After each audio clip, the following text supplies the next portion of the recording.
welcome back to my channel. So in this video, I wanted to revisit a previous video about a year ago about how much I made as a nurse practitioner working in internal medicine in the state of Colorado. For those that don't know or haven't watched my more recent videos, I recently moved to the Houston, Texas area and took a position as an internal medicine nurse practitioner here. And I kind of want to compare the salary and let you know if my salary changed, if it went up, if it went down, what are the benefits of actually working for this new company in a new state. So if you're interested in learning if my salary went up or went down, then keep on watching. So about 6 months ago, we moved to Houston and I accepted a position working with adults, Medicare adults, some dual certified Medicare, Medicaid, but primarily age 50 and up, doing the same type of internal medicine that I did before. And I wanted to compare my salary from a year ago working in Colorado versus today working in the state of Texas. So I'll first start off about the details of the job that I do. Like I said, I see only adults, primarily age 50 and up, Medicare, Medicaid, and a few other insurances, but the age group is always 50 and above. I work Monday through Friday, 8 to 5, but extremely flexible. With this new position, I get to work at 8, but our last patient is actually scheduled at 4 o'clock. So if I don't have a patient by 4 o'clock, then I go ahead and go home for the day. So just depending on how busy the day is, I can leave before 5 if I'm done. Also with this new position, I only see 12 patients a day. Because they are internal medicine and it's not fee for service, it's more of the documentation that you do, how well your documentation is versus the amount of patients that you see. So we spend a lot of time with patients. So I get 45 minutes to an hour time slot with all of my patients. Unless they're acute patients, they get 30-minute time slots. But that's still a big difference from the time slot that I had before at my previous job. At my previous job, for like physicals and follow-up visits, I would have 30-minute time slots. And for anything that's acute, I would have 15-minute time slots. So this gives me a whole lot of time to actually speak with my patient, get to know my patient, actually address all of their needs in that one visit. So another difference is this company requires patients to follow up every 3 months, regardless of what the issues are. So with this demographic and with internal medicine, we are dealing with chronic conditions, diabetes, hyperlipidemia, thyroid. So we follow them every 3 months, and it is a requirement for them to follow up every 3 months. So that's another benefit of working this job. And I'm noticing that with this population, they actually show up and want to show up for their 3-month follow-up appointment. So that works really well. So not only do I get the longer time slots, but I actually build a rapport with the patients because I'm seeing them for longer periods of time, and I'm seeing them multiple times a year to ensure that there are no complications with these chronic diseases, which is another benefit of working with value-based care versus fee-for-service care. Another thing or benefit about this company is that not only do they go by the number of years of experience that you have, but they also go by the degree level. So at my previous job, they did go by the number of years experience as well as the degree level, but this job puts a lot more emphasis on actually having your DNP versus your master's degree, which I really like. So with this new job in Houston, the biggest difference is I actually commute to work, which is not a huge deal because Houston, Texas versus Colorado Springs, it's a totally different world. So I don't mind the commute to work, and my job is so flexible that I can work from home if I need to, because like I said before, It's not based on the volume of patients you see, it's based on the documentation that you do for each patient. So the commute is not really a big problem.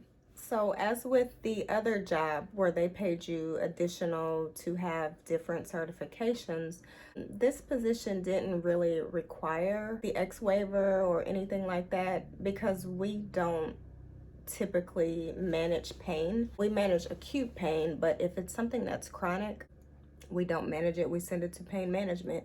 So the only requirement for this job, besides your normal license and national certification, is that you have your DEA license so that you can take care of those acute patients. So I didn't, when it came to salary, additional certifications were not factored into the salary when I was negotiating for this job. So with this new position, the dynamic is a little bit different. So at my previous clinic, I worked with multiple providers. So there were two physicians, 2 PAs, and then 1 NP myself. And then of course we had the support team, social workers, and referral coordinators. But with this new position, we have everything. We have referral coordinators, we have pharmacists that actually work there, we have care coaches who are RNs who actually help a lot with patients, more like on the social aspect, making sure they're getting to appointments and stuff like that. But as far as providers, I may be the only one in the clinic, or there may be one other physician with me, but there's only 1 or 2 providers in the clinic, and there's multiple clinics throughout Houston. So there's a lot of room for autonomy and growth in this company if you like that type of work. And there's a lot of support too, because even though there's not a lot of providers, you know, you have that one provider, and then we have our medical director who's very easily accessible. So you still have that support regardless of not having all those providers on site. So let's get into why you really came to watch this video. So as you know from my previous video, which I'll link somewhere above, my salary was between $115,000 and $125,000 per year.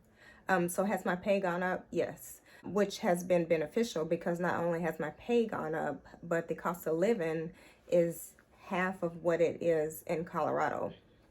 So now, I don't know if, like my previous video, you can't really give out the specific amount that you make based on your contract, but now I can say that my pay is between $125,000 and $135,000.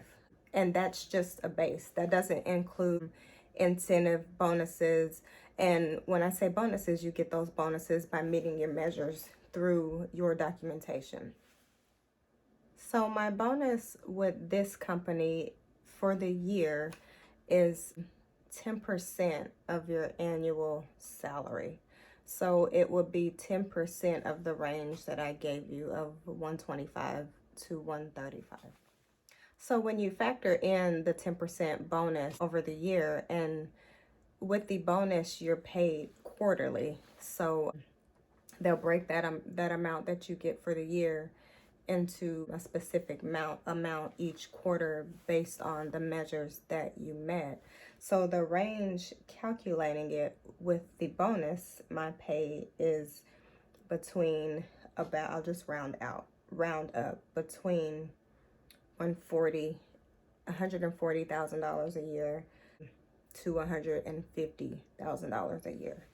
And the bonuses are very easy to meet as long as you are documenting. And it's the typical documentation that you do for your, say, annual wellness exams. It's just specific things that you can't miss. So for instance, if you have a patient that has diabetes with complications, you have to document it with the complication. So your code would be, say, diabetes with hyperlipidemia. So that's how we meet our measures, by making sure that we're coding correctly, coding comorbidities correctly. So it's not hard to get your bonus, and your bonus is an overall of the patient. So say the physician that I work with, she sees a patient, and then I see the patient in 3 months for the same chronic conditions. We're both contributing to that bonus. So we're both gonna meet our measures and get our bonus for that quarter, if that makes sense.